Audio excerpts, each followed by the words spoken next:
What's going on, my homies? Jolt here from TheTokenMinorities, and I am back with the season opener, week 1 of the GBA season 9, where your KC Jirachiefs are taking on GoldoaDragon and the New York Empoleon. Make sure to go check out my opponent's channel. He is a fellow member of the TokenMinorities, but he uploads to his own channel as well, and he's also a pretty talented streamer. He is going to be linked down in the description below. I do not think you will be disappointed with your decision to go check him out. He's a really cool guy. So with that said, just a very brief announcement, I guess, or referral. Make sure to go down in the description below. Check out all the links, as I mentioned, in the team builder. There's going to be links to a couple Discord servers, the TTM Discord server, where you can follow me, you can follow Sticks, you can follow any of the TTM guys to stay up to date on our videos. You can also join the GBA fan server as well, which should be linked down there, where you can, of course, be a fan of the KC Jirachiefs and get updates again for my videos there. Also, check out all the front office peeps down there in the description below as well. Really cool guys, going to be really helpful throughout the season, I'm sure. And I believe that is it for the description.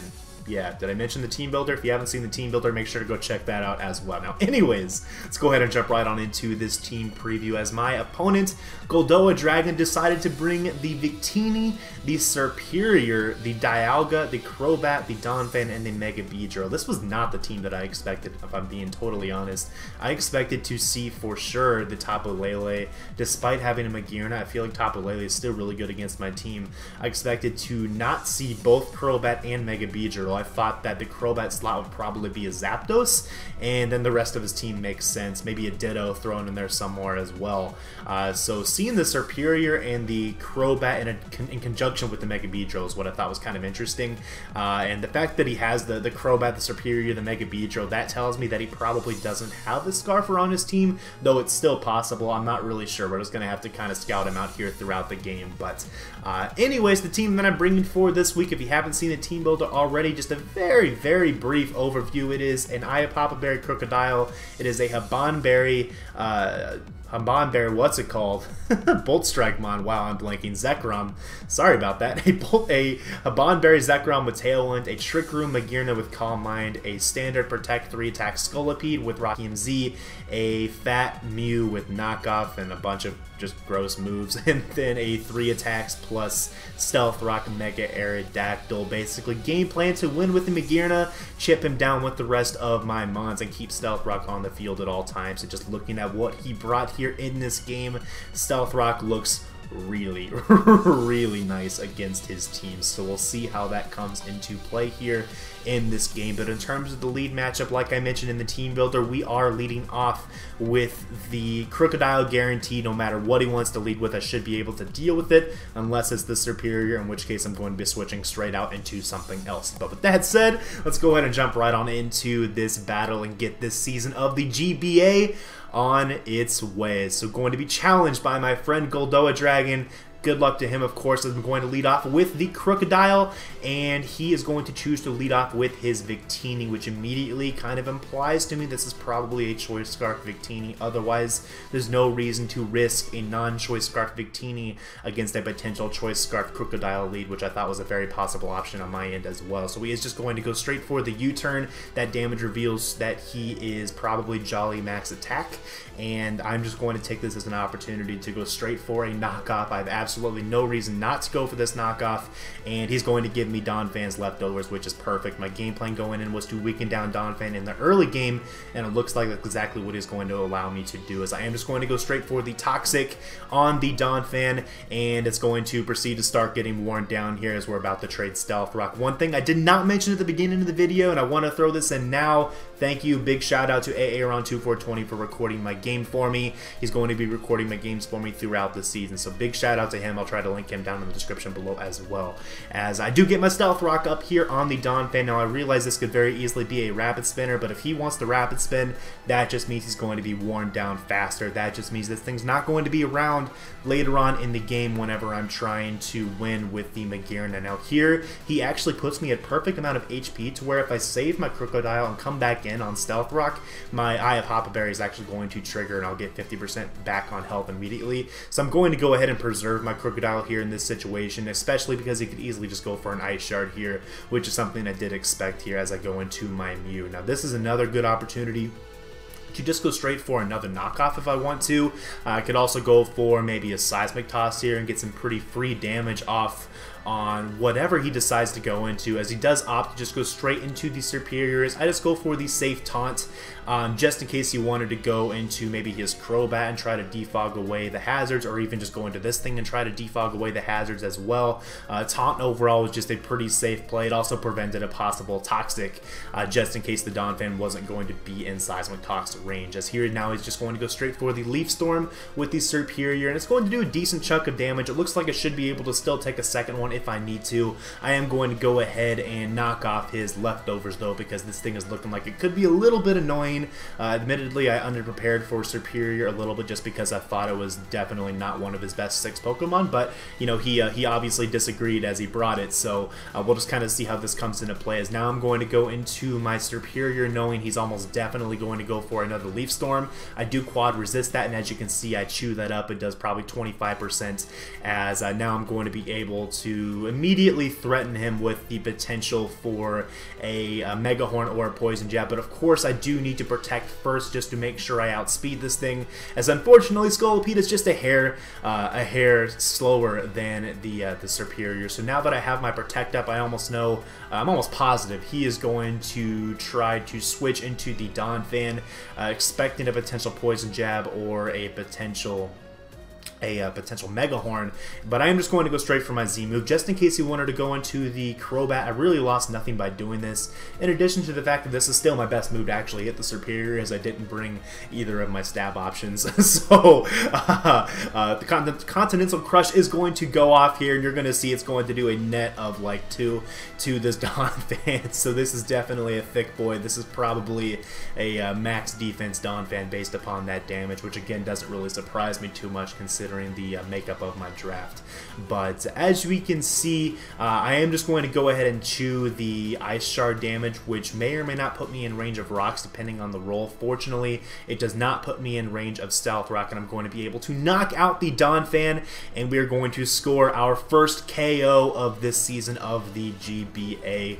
As now Goldoa is pressed with kind of a tough decision. I have a lot of speed boost. He's going to be forced to go into a Pokemon that can live any hit for me, which is going to be this Crobat. It's really his only option, so I'm going to switch my Scolipede out just because I know I have one more round of Stealth Rock entry available to me, and I can maybe set up a sweep later on in the game. I do have that Eye of Hoppa Berry on deck from the roll that he got earlier on with his other Mon, with his Donphan.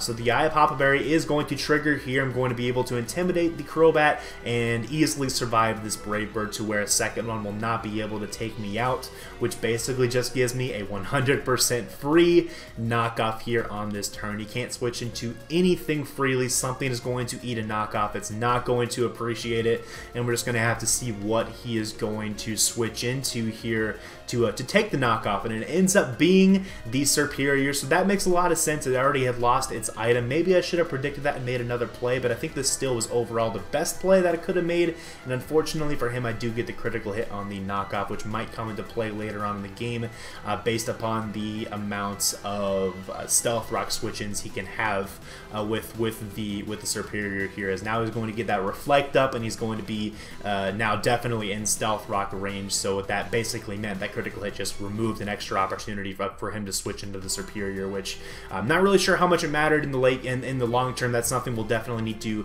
find out from watching Goldoa's side of this battle, but I am sorry for that for sure. As now I'm going to go into my Scolipede here, and this is just an opportunity to go ahead and get my speed boost up, as I should be able to weaken down his team enough to the point where I should be able to set up with one of my Ubers here on the Crobat that he's pretty much forced to bring in to try to check my my Scolipede. So I am just going to go straight for the Rock Slide here on the Superior and knock it out.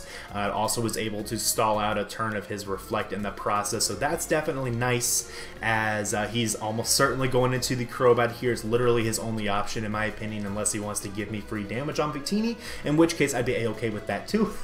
But he is just going to go into into the Crobat as he should. I'm going to go for the Rock Slide. This thing shouldn't be able to flinch because it does have access to Inner Focus. However, we get the flinch as well. So I guess he ran Infiltrator, and that did not work out too well for him. So it's too bad. This battle got really haxy here in the mid game.